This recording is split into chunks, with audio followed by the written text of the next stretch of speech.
If you're edge, cause I'm whizzing all the grind edge, just chill. Cause if I had a whole Brady Bunch thing happening at my pad, I'd grind over here, so don't tax my gig so hard, cause cruster. Alright, let's hear yours. If you're edged cause I'm wheezing all over your grind edge, just chill. You did it perfectly. Cause if I had the whole Brady Bunch thing happening at my pad, I'd go grind over there. So don't text my gig so hardcore, cruster. You have officially lost all your California. Like, you are too ingrained in Chicago now. No. Okay, hold on. I was trying to do him. Okay, you gotta let it all out. Like, you gotta go full Venice Beach, even though they're Encino. okay, you're right. You're totally right. Get your Valley Girl on. To put a little Valley Girl in there, because he's a Valley Girl. Yeah, it's so true. If you're edged because I'm wheezing all over your grind edge, just chill. Because if I had the whole Brady Bunch thing happening at my pad, I'd go grind over there. So don't tax my gig so hardcore, cruster. There we go. That was much better. I wanted to get I wanted to be in his register. You gotta find his rhythm. I also went to middle school with the kid who played the younger version of Pauly Shore in Buy It Home. See, like, I remember, was it Son-in-Law? I remember Son-in-Law, and also Tiffany Amber Thiessen, yeah. Wait, I thought it was and another actor, but Tiffany was like the other woman, like. Okay, because what's her name? Carla Gugino. That's her, right? Yeah. Oof, Carla Gugino has never not been just a bombshell. Mm-hmm. Like, she's such a good actor. And have you seen what's that Stephen King movie? It's on Netflix. You could say I immediately no. I've only seen The Mist. Oh, okay. If Gerald's Game, great. I don't know if it's what's his name, Mike Flanagan, who does like all the Netflix stuff. But a great. Oh my gosh, her and Bruce Greenwood. Like, it basically, they go to a cabin. I've seen things. Go to a cabin to like reignite their sex life, and he like handcuffs her to a bed, and then has a heart attack, and so she's just like handcuffed to a bed in the middle of nowhere, like in a cabin. But it's just a great movie. But before he has a heart attack, like he's like in his boxer briefs, and she's like in a little negligee. Two of the hottest people ever. Wait, Crazy. So there's no, like, crazy monsters or anything? It's just, like, what happens if you're locked up in a cabin? Yeah, like, she has to deal with, like, her, like, nighttime comes, and, like, are these, like, delusions? Are these things really in here? Okay, so it's not just a exploration of what? Yeah, there's like, what's real and what's not kind of stuff. And it's a really, really good movie. So it is a Netflix original, so it should still be on there, but you probably have to search for it. But definitely recommend that. Okay, so we are talking about Rudy. No, we're talking about... We should be! I have to know. Because, and honestly, you know what? I was, like, when the poll first ended, Goonies won. And you know what? By a sliver of a hair. Depending on what... it was tied on Twitter. And honestly, we're going to go by all the numbers here. We counted all the votes.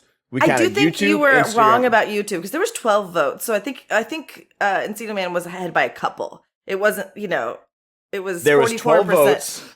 And 44% is 5. And 33% is 4. Oh, okay. I literally did the math. I didn't understand that. Yes. Okay. So Encino Man lost the first vote, and then we had an outcry. We had a January 6th of our fans, and they demanded a recount. They said the election was rigged, and we got this movie. I will say this. The maybe one failing on my part was not telling everybody everywhere that there are polls other places, because people saw Encino Man won in one place, but then the votes tallied for Goonies in another place. So newsflash, everybody, we're using multiple polls everywhere. We have multiple platforms because you need multiple platforms nowadays. And also, I'm not going to get angry about all the engagement that we had. Right. It's the best we've ever done so far. I You've not seen Goonies, though, right? I have never seen Goonies. So we still should do that for your sake eventually. Eventually. Maybe that'll be a Patreon episode. The only saving grace about this not being Goonies is that Ke Huy Quan is in Encino Man, which I kind of love. They talked about that too. They did when they did the Actors Roundtable, because him and Brendan Fraser won the same year. Like he won Best Supporting, Brendan Fraser won Best Actor, and so it was. And they did do this. Oh, how funny! Yeah, they were I can't remember who else was at the roundtable. Probably all the other nominees, Austin Butler and stuff like that, still doing it. Oh, so you guys were Encino Man, huh? God, thank you very much. I don't like him, but good for him.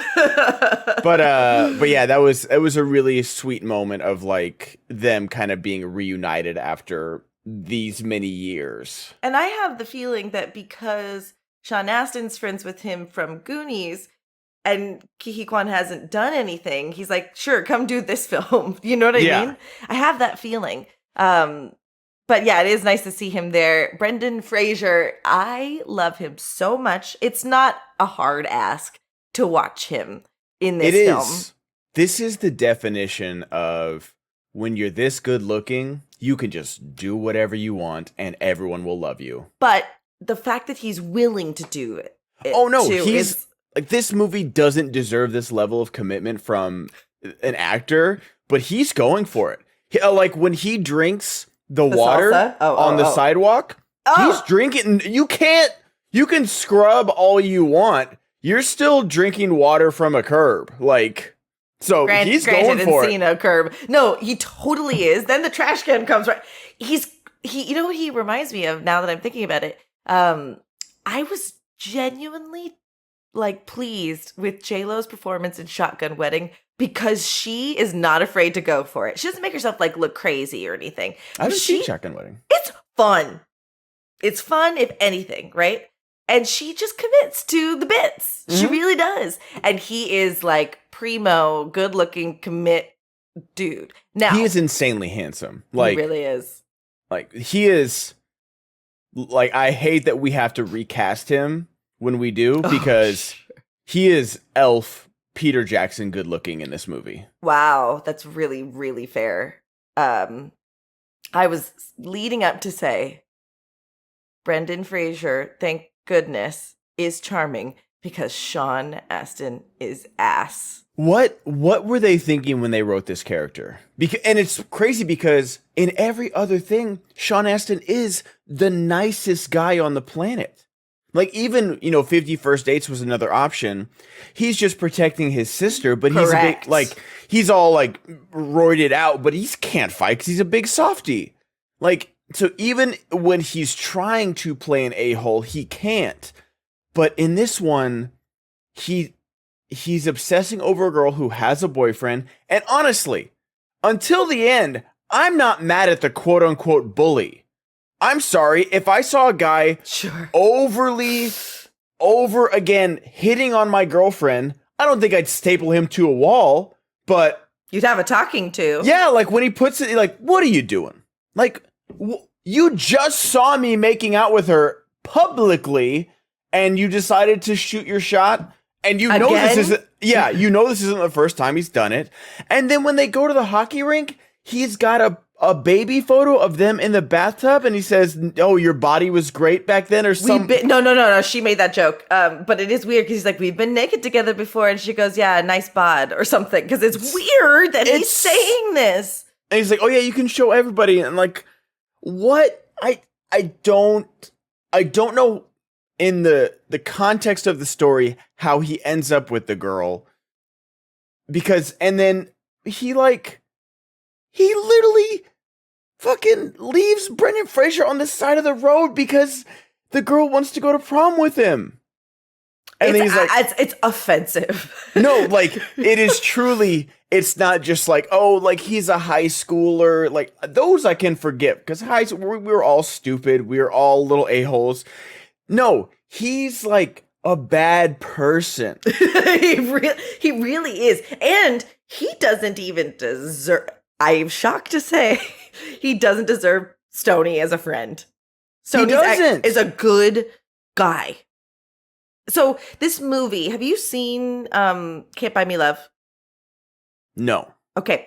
Very fun. Still really enjoyable, even if like, I wasn't born when I was just, it was made in 1986 and that was the year I was born. I watched it later and I watched it since recently because it's Patrick Dempsey being so cute, and he basically gives the popular girl that he has a crush on money to buy a dress so that he could be popular for a week and change his trajectory. Yeah. So it's basically, instead of the girl, Brendan Fraser is the girl. Like, hey, we'll use her to be, but Patrick Dempsey ends up becoming popular and she ends up having feelings for him, but she's like mad that he's not his genuinely geek self. He actually does like really mean things to his best friend. Like he has like a big growth. It's a big growth from this character.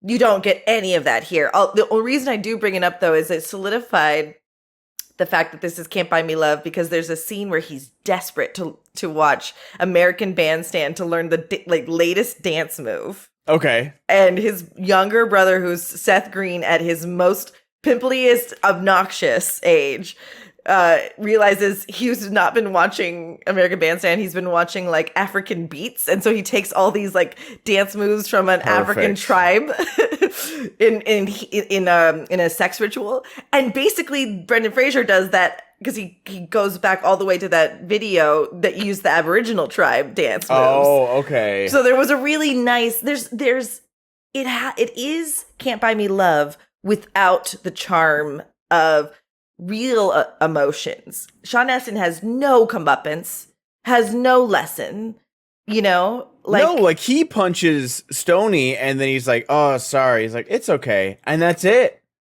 Like how this movie should have gone is that they all should have gotten popular. And then Sean Astin should have been hanging out with the jocks and wearing a Letterman and like, oh, I don't need you anymore, Link, like whatever.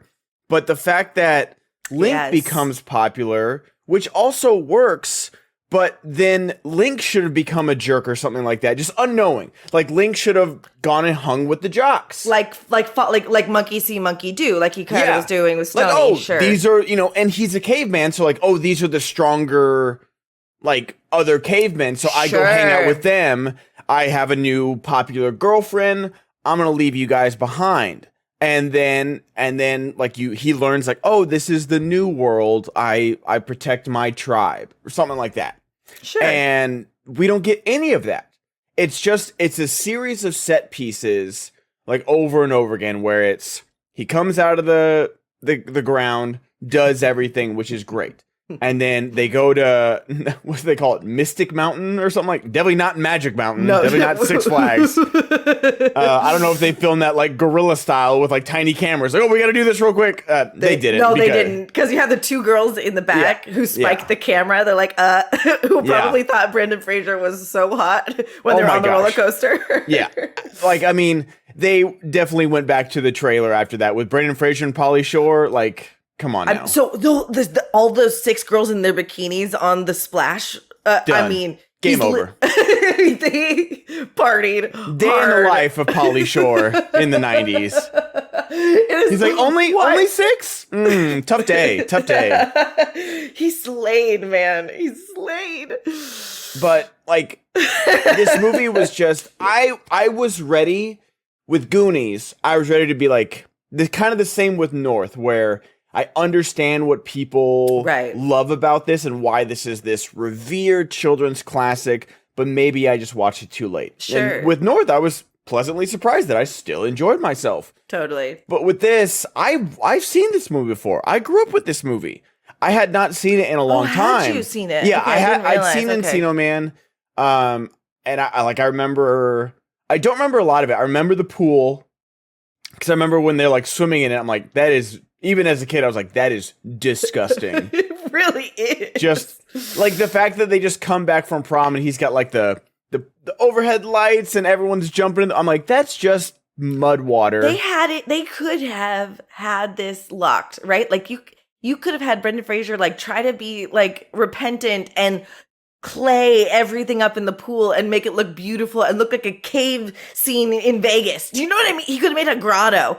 Yeah. They just are swimming in a dirt pile. It's wild. Man, talk about saving on budget, though, because they really just did build a hole and fill it with water. And this is like how sad people and how desperate people must have been in LA to be in a film that they're swimming in dirt water. People got for sure. sick. You know, people got listeria or something. Okay, absolutely. And just like even the beginning of this movie where like I don't like anybody besides Link. Like I don't, because even like Stoney, it's kind of using Link for his own purposes. Like he's just like going out and getting babes and stuff like that. Oh, I don't think so. I think he's having a good time with him. Here's the thing. From the dialogue, from the beginning of the dialogue, even Sean Astin throws dirt on him the first time we see him. Like, Sean Astin's not a good friend to him. Like, and his dialogue is like, man, I'm good just as I am. You know, like he is he's a more self-actualized person, and I do like him more. He's very just like in tune with himself. And even Sean Astin's opening dialogue where it's just like I know she's dating that other guy.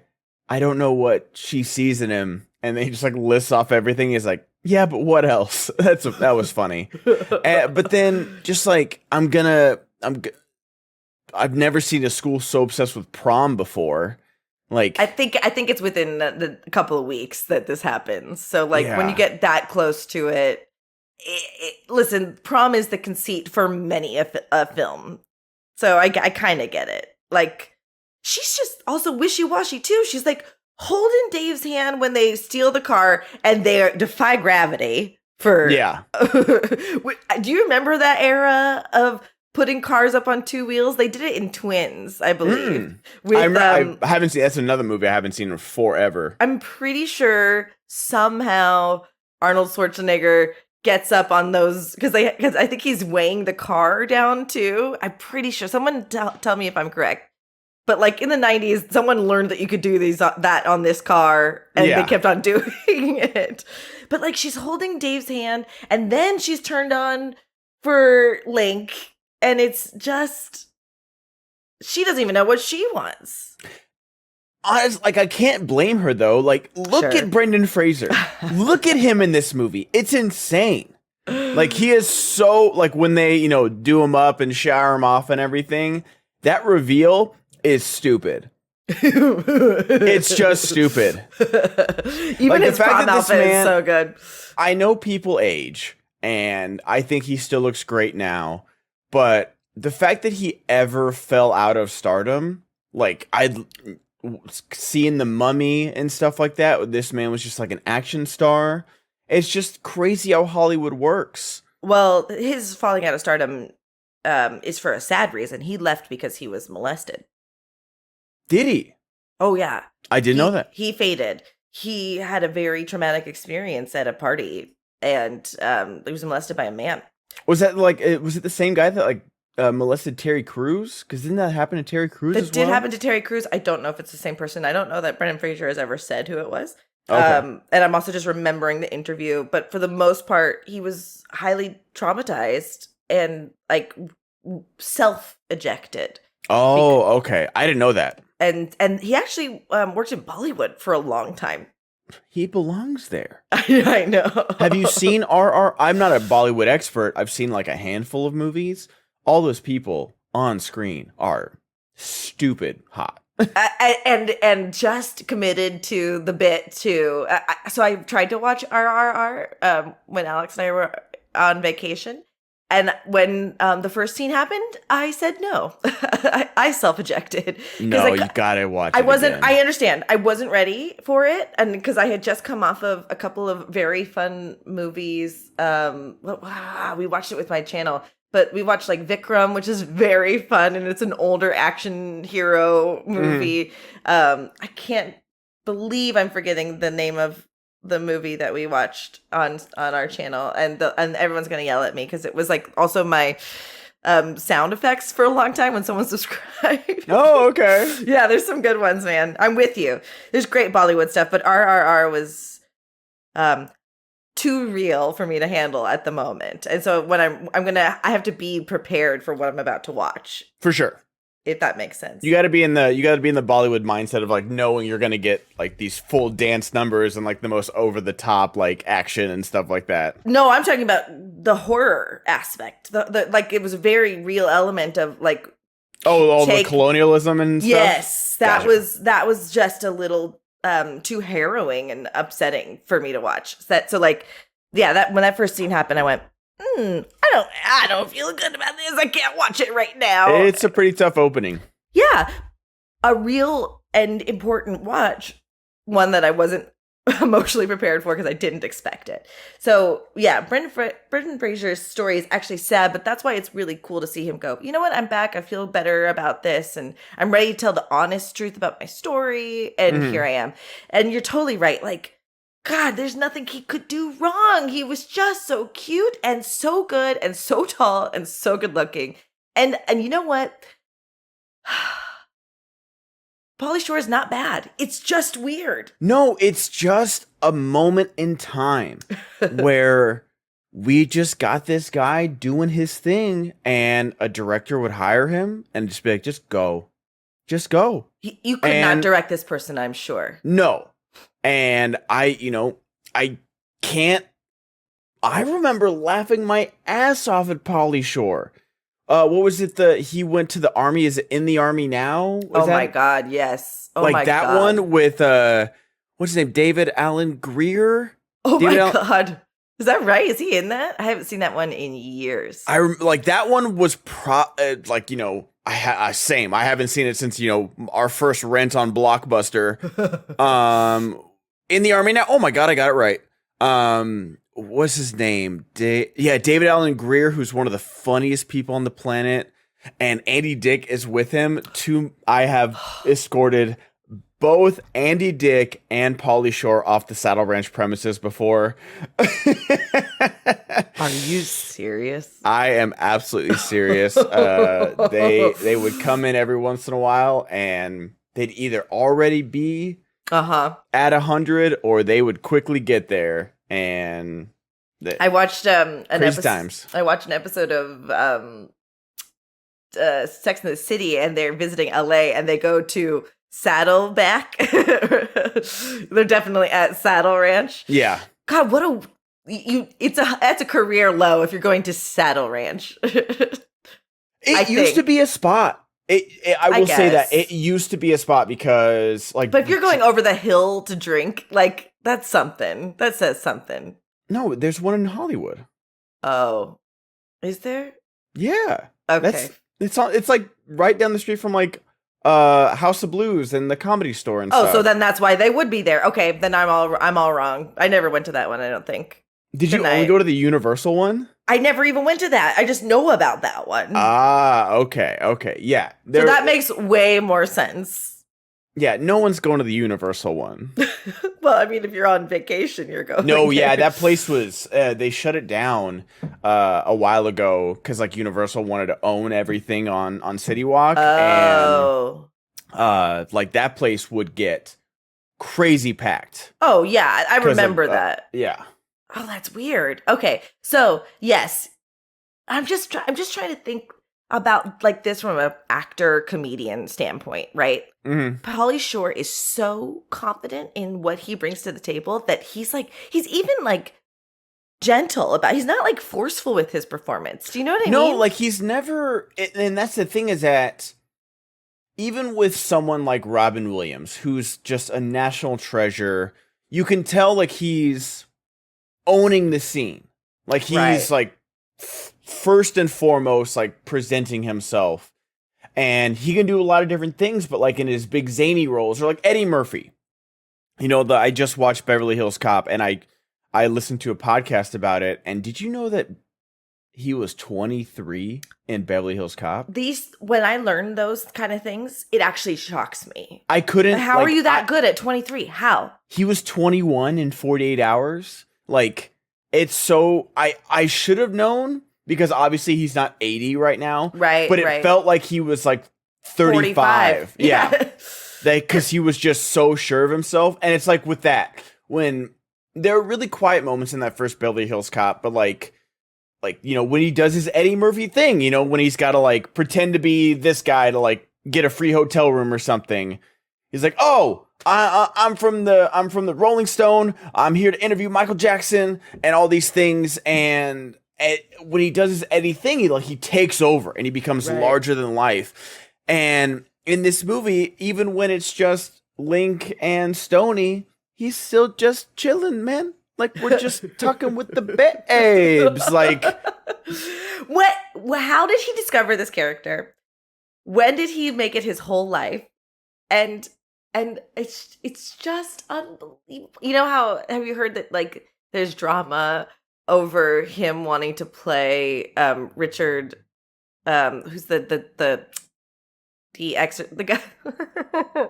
What? The exercising guy, the gay guy. Oh, Richard Simmons. Okay, Richard Simmons, which only connection between the last movie we just watched, which was North. Richard Simmons is dancing in one of the seven TVs that Winchell has.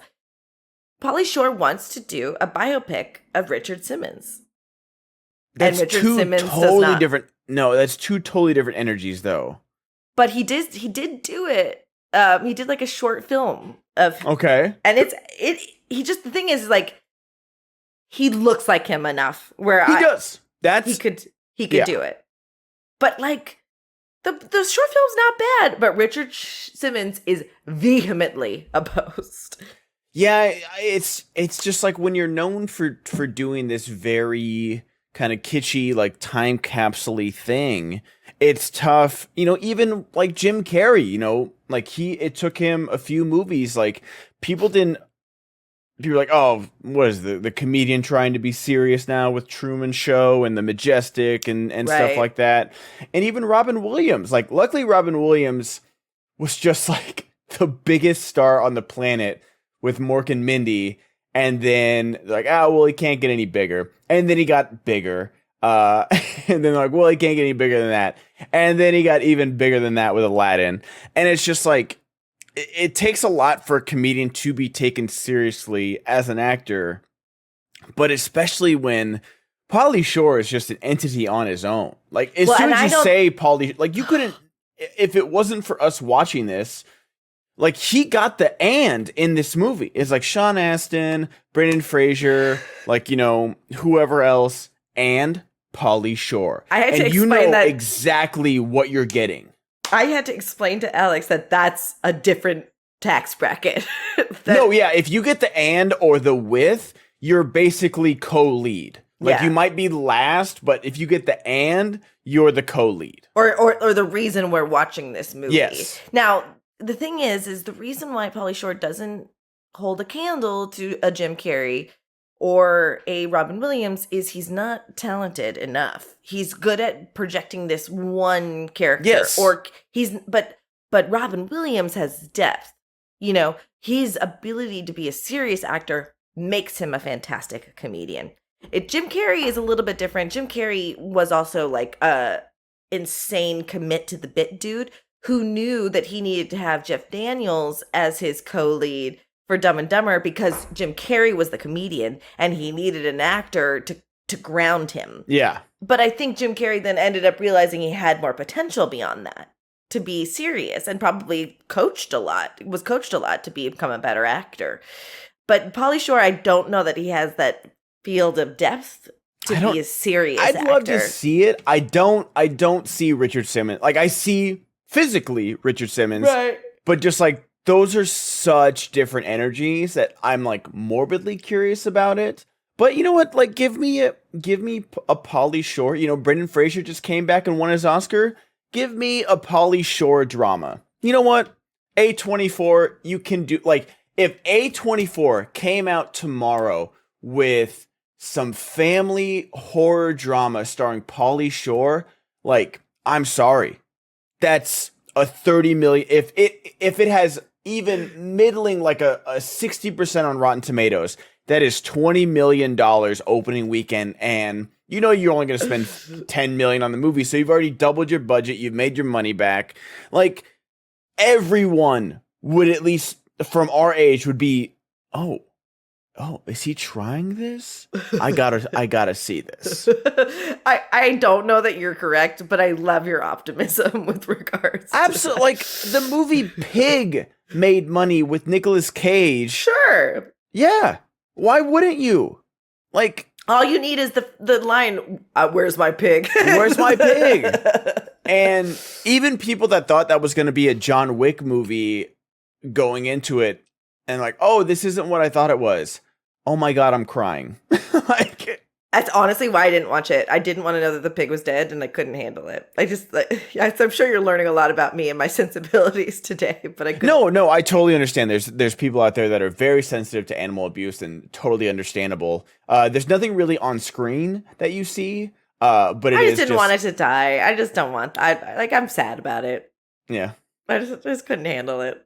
I didn't think it was gory. I just didn't want to live in a world where that pig was dead. His best friend. His best friend. I don't like that. There are some really, really funny moments in this film. And you know what I like about it too is that it cooks. It doesn't like linger it's on. 88 minutes long with credits, so that means it's like 80 minutes long. It's cooking with gas. It really is. When he like when he's playing video games and she's hitting on him and he like there's just a lot of really enjoyable stuff. See, for me though, it's like I compared this in North, like, because Pirates of the Caribbean is like obviously this like epic that we're sailing everywhere through the 7 seas and meeting new characters, like North, and this is just little tiny bits throughout the movie. Mm-hmm. I found the bits in North way more enjoyable and engaging, like, than this one. After, like, how does it go? It goes him emerging, and then do they go to school first and then Magic Mountain? By the time we got to Magic Mountain, I was kind of like, okay, here's another Link montage. Yeah. I was kind of, and then, after that they go to the bar and they get, drunk and he's drinking salsa. I was like, okay, here's another one. It's just, it felt like they were, like you said, they had Can't Buy Me Love, and they're like, okay, now we have to fill 45 minutes. Right. How are we going to do that? With the joke. Yeah. Now, it didn't bother me because watching Brendan Fraser do all these things was like, even when he's like doing the acrobatics and stuff, it's very enjoyable. But I'm with you. It's just a sight gag, lighthearted film, I would say. But my biggest disappointment is how unredemptive Sean Astin is and how undeserving he is of Pauly Shore's affection, Link's affection, or Robin's affection. Just the worst. Yeah. One of the worst main character, quote unquote, protagonists that we've ever had in film. And like, I say that with my fucking chest.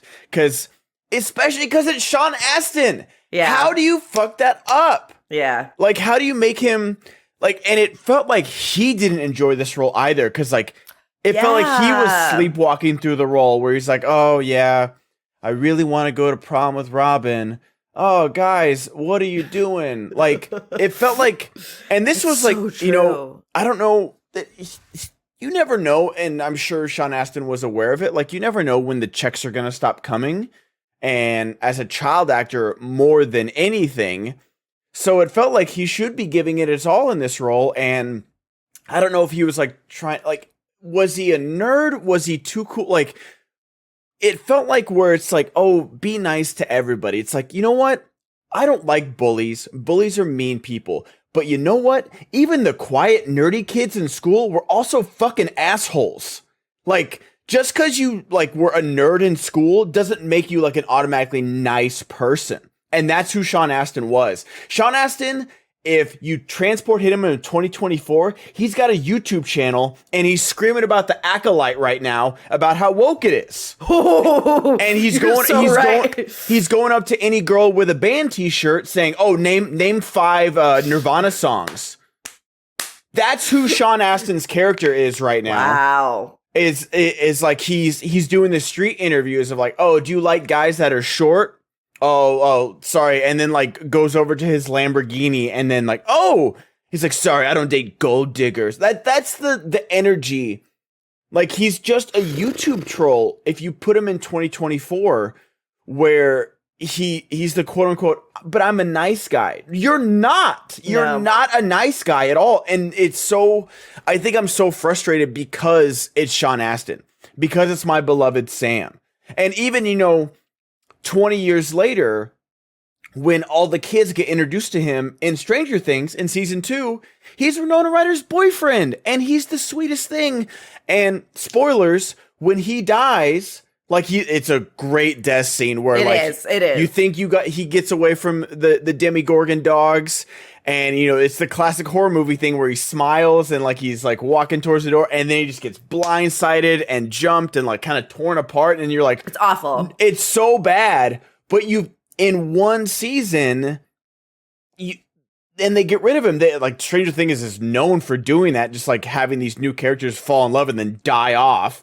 But I still think about him when I watch it. Yeah, and that's how good he is. Where he gives the little Noah Schnapp kid like the big pep talk of like, oh, you just got to face your bullies and all these things, and it's like he makes you just so not Adele. What's the endeared? Thank you. Yeah. I couldn't think of the word.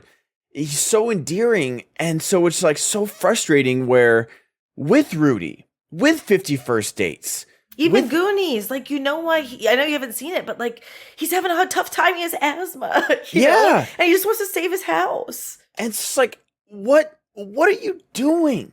Like, what are the directors and writers doing of putting Sean Astin where I know he's not a star or anything like that, but you gotta know who you have.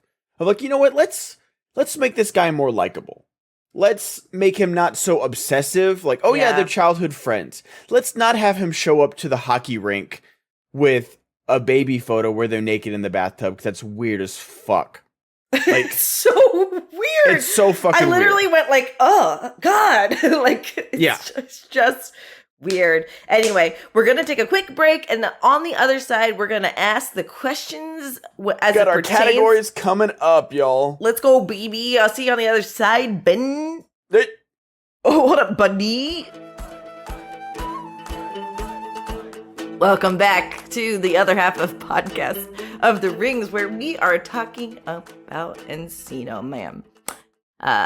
If you haven't already, be sure to join our Patreon. You can join it for free, and that way you can keep up with what we're doing. You can vote in polls, or you subscribe to this channel to make sure you get all the episodes as they drop. Because also, we got fun things going on our Patreon, right, Ben? So many fun things on our Patreon. Like we're doing Podcast of the Dragons, which, like, I'm having so much fun watching and talking about. And then, I get so many clips of, like, Game of Thrones on TikTok and stuff like that. I'm like, oh, I can't wait to talk about this. Yeah. Like, I can't wait to get to all these moments. And then me and my family rewatched the first episode of season 2 of Dragons. And we were talking about all the Song of Ice and Fire stuff, and how I was like, oh, I can't wait to discuss it. I saw an article that said, please don't bring White Walkers into House of Dragons. Like, no, I love all the thirst trap edits of Cregan Stark and how they did his accent, basically like Sean Bean and Kit Harington and stuff like that. Like, that was a great, like turn up that Stark theme. Chewie, we're home type thing. But again, you fucked up Song of Ice and Fire. You can't keep referencing it. Yeah, no, for sure. So yeah, we're talking all about it. Once we finish House of the Dragon season 2, we'll be going on to GOT, and we'll probably do some watch alongs with that as well. That's just at $5. And you can join for 7 days for free at that tier to see if you even like this podcast that we're doing. But for now, let's finish up our talks about Encino Man, which we both loved so much. You got those questions? Absolutely. All right, let's real quick. If you want to go on IMDb, what is there a name for his girlfriend at the end of the movie? Oh, I don't know. I was trying to look and see who that was, because cave nug is that Yeah, maybe nugs are girls? maybe? I guess so. I mean, she's a hottie. Like, talk about Yeah. going band for band, where you have Brendan Fraser come out of, his makeover, and then honestly, her abs are crazy. Oh yeah. She's got a washboard. But I was just looking at it, and like I clicked on like this actress named Tracy Daly, and I just was reading her IMDb. Like, Tracy Daly is an internationally accomplished actor, writer, radio host, model, full illusion magician, and is probably the only producer in the entertainment industry who can claim the record of Playboy's most photographed lingerie model. I was like, that, you know what? I is it bad that I'm most interested in her being a magician? No. Nope, not at all. Yeah, she is the cave woman to Brendan. Sandra Hess is.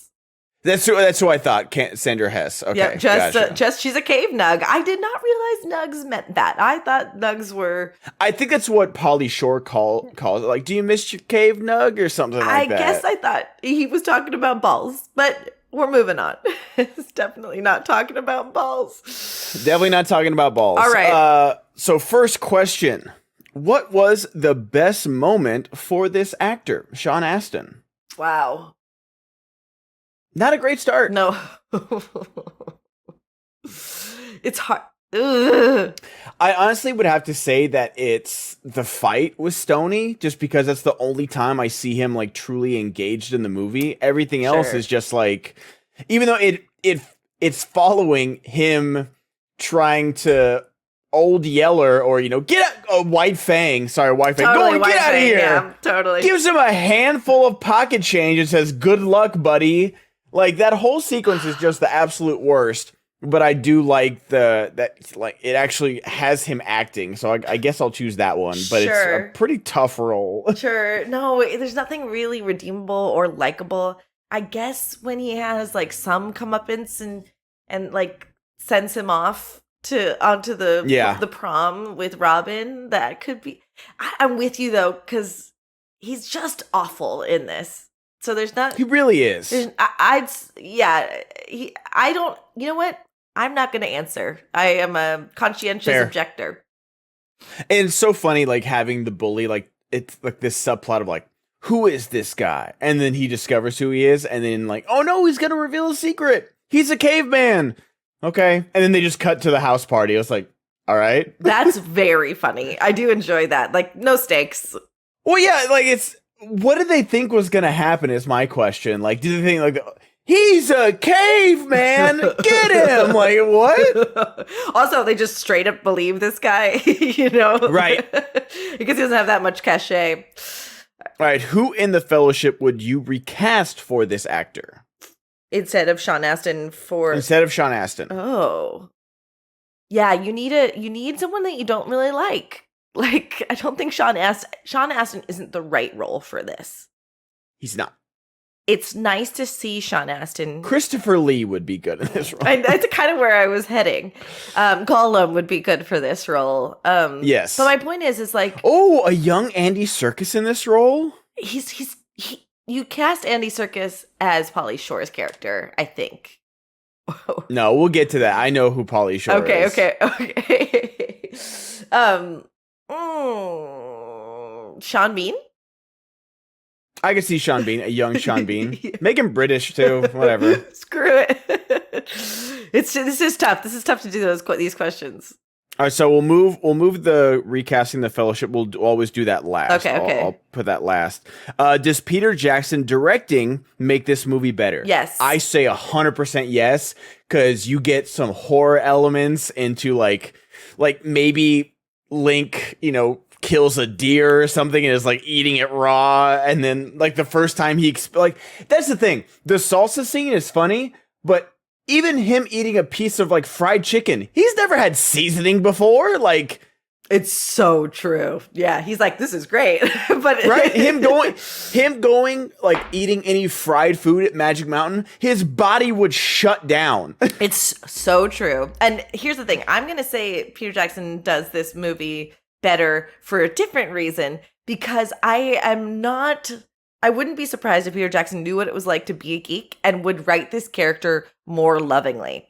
You know what I mean? Give him more comeuppance, give him more nuance, and not make him just so, I want to be puppy. Give him an arc, actually, like something. And he'd probably get a better performance out of Sean Astin, too. And he would sure. let Pauly Shore off the leash, but I'd be curious how that would change. I don't want this to be a horror film, but you'd have maybe more darker moments. But the reality of the stakes would be higher, for sure. Could the main characters of this movie deliver the ring to Mount Doom? I say no. As much as I love Link, he's getting close. He wouldn't be able to murder anybody if he needed to. No, he wouldn't. He couldn't even like fight Gollum for the ring at the end. Like if they were wrestling he'd like let it go for sure. He'd be like, okay, whatever. Yeah, because I don't know how much Link thinks for himself either. Like he's more just experiencing the world, which is beautiful. It's beautiful to watch. He has some self-actualization, but not a lot. How it's a little bit of like the Star Wars fandom is so fucking cooked.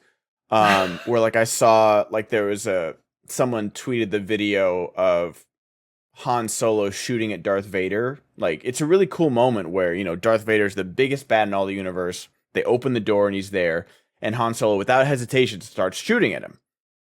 And someone replied, I thought this guy was supposed to be like a quick draw expert. This is the worst quick draw I've ever seen on film. I was like, oh my God. I'm begging you, go outside. I'm begging you, sir, to go outside and do anything else. Anything else. And I don't want to be that guy, but why isn't a caveman violent? Well, maybe he just isn't. Like, maybe we think I think that didn't shock me. I think we thought that they are, but maybe he's not. That doesn't make any sense. We don't know. How do they survive? I don't know. Maybe they're really nice. Maybe they share the seeds out of that bowl. Also, there's not a lot of people around them when we get, like, they're in the Ice Age. They're obviously not doing well. And, like, you know what I mean? So I think they either probably didn't, I don't know, Ben. I just thought it was kind of nice that, like, they flipped it on its head. I thought that's what they were trying to say, is that they flipped it on its head. Yeah, where he was like, oh, you might think he's hot now, but he'll take what he wants. And then he's kind of take some women. And that's the thing, like, he started that, and you know what? Just like she said, she was really into it. Not great. Not great. When you look like Brendan Fraser, you can do those things. When you're Sean Astin and you come up with a baby picture, that's not. Yeah. Life lesson. If you look like Sean Astin, don't do that. If you look at Brendan Fraser, shoot your shot. Listen, I wish I could tell you were wrong, but the same thing out of two different men's mouths are two different things. It's a life lesson that's very hard to learn. Yes. Yep. It just is what it is. So I'm with you. I don't think anybody is taking it to the Mount Doom. I don't think with success. Yeah. I think Brendan Fraser ends up, the only way the ring ends up in the lava is if Link takes it and falls in. Yes, by accident. Yeah. Like he starts drinking the lava like he does, like the salsa or something like that. Poor baby. Yeah. All right. What are some honorable mentions for this actor's best movie? What do you mean? What's the question? Say it again. Like, what are, we talked about, like, Rudy should have won the poll by a landslide. Right. It's easily his best movie. But no one voted for it, so you're just like, I'm very, very... Goonies was winning. Oh, cool. Congrats on your stupid fucking nostalgia for this shitty movie that we are forced to watch. Like, great. So glad. I'm just saying Goonies was closer than Rudy, is my only point. Rudy shouldn't... Again, rose-colored glasses, people. Like... Quality over. To be fair, Alex is on your tip. Alex was like, we shouldn't be watching Rudy right now. He's like, Rudy's a great movie. Rudy is like legitimately like a really good movie. And that like, I don't care how historically accurate this one Notre Dame football player. I don't care. Is it a good movie? Yes. It is so heartfelt. This is the Sean Astin that we need, where he keeps getting up after getting like hit, and his girlfriend leaves him for his brother, and he doesn't get into Notre Dame.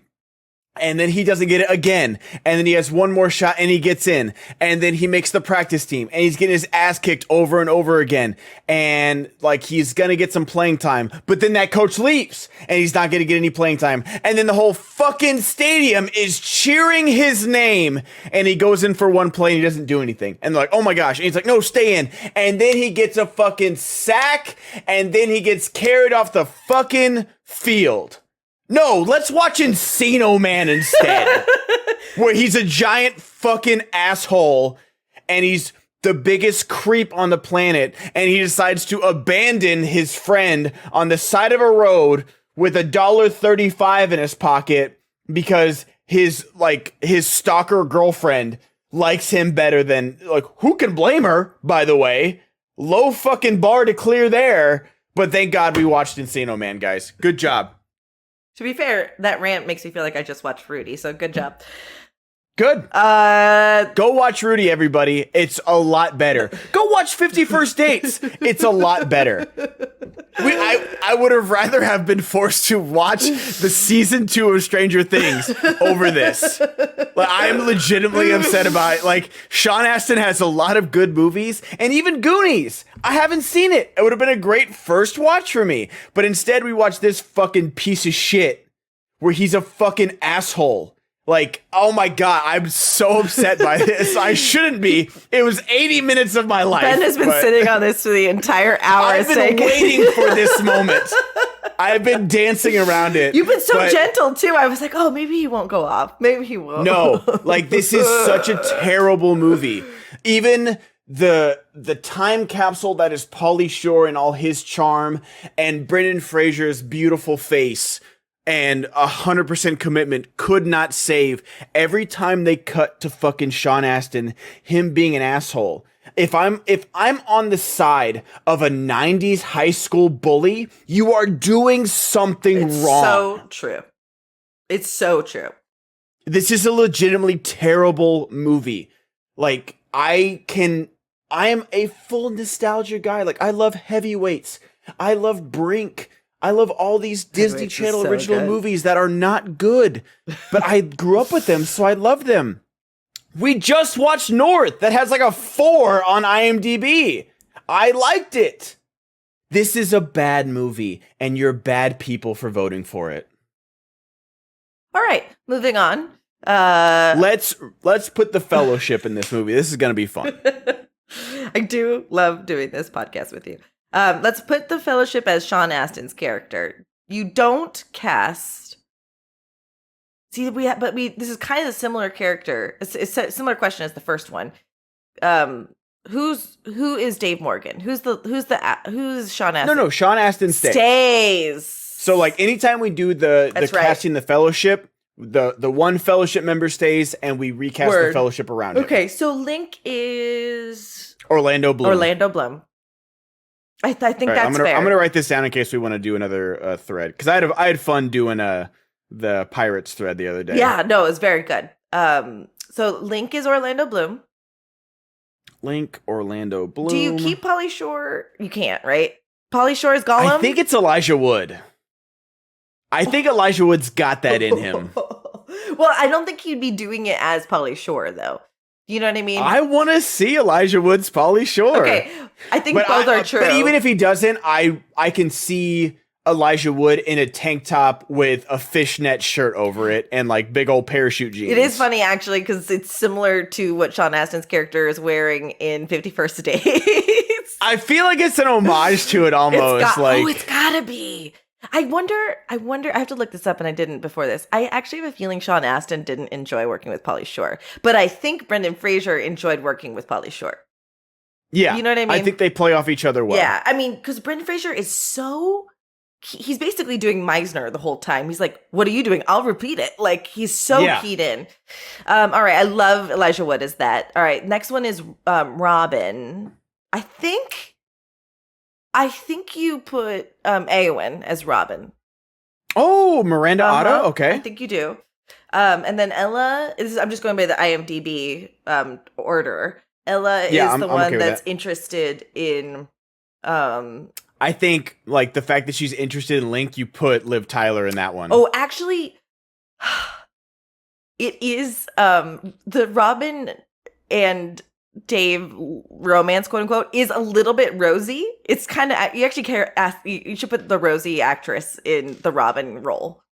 Oh no, I don't. I don't want any semblance of Rosie Cotton and Samwise Gamgee in this. Like, no, that's that 5-second marriage on screen has 10,000 times the chemistry that this does.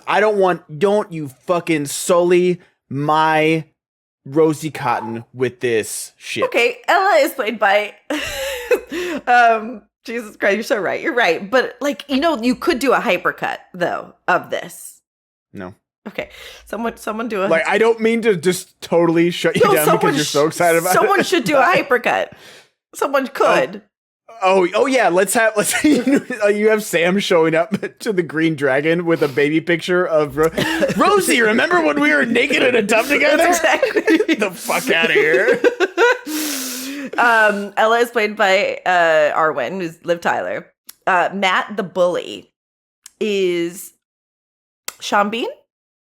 Sean Bean. Yeah. Like because he's got that same haircut in a lot of things too, like the kind of like the crew cut. Yeah. The teacher, Phil, who I believe is in Billy Madison. I think he's in Billy Madison. I know. I think he's what I saw him from is he's what's her name? The very funny actress from Scary Movie. Anna Faris. Anna Faris. He's her father in the first Scary Movie. He's in like some of these campy films. We'd recognize him. I think we cast. I was gonna say Ian McKellen, but you could probably do John Rhys. John Rhys Davies. Yeah. I see it. Who's Will? Is it one of the buddies, like the bullies? It's got to be one of the bullies' buddies. I don't think Aragorn. Then they just put him there, okay, that's not good casting. I think you go down to Mrs. Morgan, and she is Galadriel. Yeah, and Mr. Morgan is probably Ian McKellen. I was gonna say, who's the Mr. and Mrs. Morgan? Kate Blanchett, Mr. Morgan. You don't want to do Hugo Weaving? Sure. Coming in with that stern forehead of his. He's just so checked out. The dad is like just so checked out. Like I think Hugo Weaving. That was the one thing that I thought they were gonna do something with, of like how checked out the 90s parents are. Like that's such a 90s trope of just like suburbia, like they don't pay attention to the kids, but they didn't do anything with them like at all. Okay, by the way, I'm remembering now, they call it the Mountain. They didn't even bother calling it Magic Mountain. They just called it the Mountain. No, they say something. I promise. I promise you, go rewatch the scene. Okay. Like, I feel like they say Mystic Mountain or something. I'm pretty sure it's just the mountain. You went to the mountain? Went to the mountain. So the other character I would, like, enjoy casting, because we also, let's see, we have to do the Cave Nug. And we have... Yeah, who would that be? Would that be Liv Tyler? Yeah, probably. Well, no, or is it... That's the thing. I should be like, who's the gorgeous woman that has no lines and it's just at the end of the movie as eye candy? Who do you want to put as like these amazing talented Rosie. actors in? Yeah, but we have to cast Enrique from The Bar also, and I think that's Andy Serkis. I could see that, him like making him drink tequila. Oh, also the fact that we didn't like, another terrible part of this movie is they go to like basically the Smithsonian in Encino, and like he has a legit freak out, and Sean Astin's like, "What are you doing? What's wrong with you?" It's like, oh my, choke him the fuck out. And Pauly Shore again's like, he knows, man, he knows. Yeah, like God, he has no emotional awareness whatsoever. Just none. All right, so who else we got? The driving instructor I think should be Christopher Lee. Where Okay. he's just like don't like fire your barber or whatever he says. Wait, what? Like when he like he says it to Robin, like, third time's a charm. He's just like throwing out shots. He's just throwing out shots to his students. Right. Fire your barber to Brendan Fraser's character. That's great. Yeah, that's perfect. And then the two skateboarding duo is gotta be Dominic and Billy. Yes. Are they? They're not also the hip hop guys though, right? Okay, that's the thing, is that there's two hip hop guys, there's two skateboarder guys, and then there's like there's like three different pairs in this movie. And they should all be Dominic and Billy. Totally agree. I was gonna say the same exact thing. Because you only see them once each, basically. So it's just like they just like become different, like stereotypes of high school. It's fucking crazy too that the two hip hop guys, when Brendan Fraser walks by them, they have one of the lockers open with Sharpie written on it, hip hop. In case you didn't know that's what they're doing. Just in case. And they're so white. Like one guy's maybe like Latino or mixed, and there's like no black representation in this entire film, nope. and it's badly appropriated, but it's also emblematic of that era and the Valley too. Yeah, you know? They are in Encino, so there would be a couple of white kids with baggy pants on listening to Run DMC. Insane. Anyway, so yes, Dominic and what's his face? Well, I'll never remember his name. Are the same. Monahan and Billy Boyd. Billy Boyd, yes, are doing that. And we are casting Enrique, the guy who gets him drunk, as Andy Serkis. Does that feel good? Yes, that's Andy Serkis. Do we have anything for Aragorn?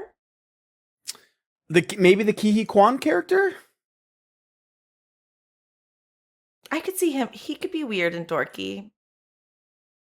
We're casting them at the ages, too. Like, yes, you know what I mean? Like, we're not casting 35-year-old Hugo Weaving as a high schooler. No.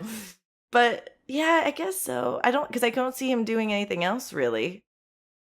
I besides like being the Will, the buddy. Phil's. Oh yeah, the buddy of Matt. Yeah, I think that's about it. Anyone we're missing? Did we put Ian McKellen? Ian McKellen? No, we didn't. Is he the dog? No, he's the dog. Yeah, the dog is like also treated poorly too. And he's so nice to Link. Oh my gosh, when he comes out of the ice and he's just like, this little head on his. And they do the hands on top of each other. Yeah. This is a hard film to cast everybody in. Yeah, because like once you get past like the high, like there's two teachers that have lines, and it just like it's a typical '90s movie where it's just you just fill the void. Yes, that's exactly right. All right. Did we do it? We did it. Okay. Fuck. How do you feel about this movie revisiting it? Don't worry, I'm not going to go on another rant. You can go on rants. I enjoy your rants. Let's put it this way. I'm actually glad to have it like beat for beat fresh in my brain because I remember it lovingly, finding it in the middle of the night, my brother and I watching, Max or something as a kid. And I enjoyed it. And it is funny, and I really enjoyed getting into it with Pauly Shore again. It makes me want to watch Son-in-Law again. It makes me want to watch Into the Army. It makes me want to watch Biodome. But I also am really grateful that I have this, and just Brendan Fraser. I could also do a rewatch of every Brendan Fraser movie that I know and love as well. But it just makes me grateful that I have so much better narrative literacy that I'm able to go, Sean Astin's character is balls.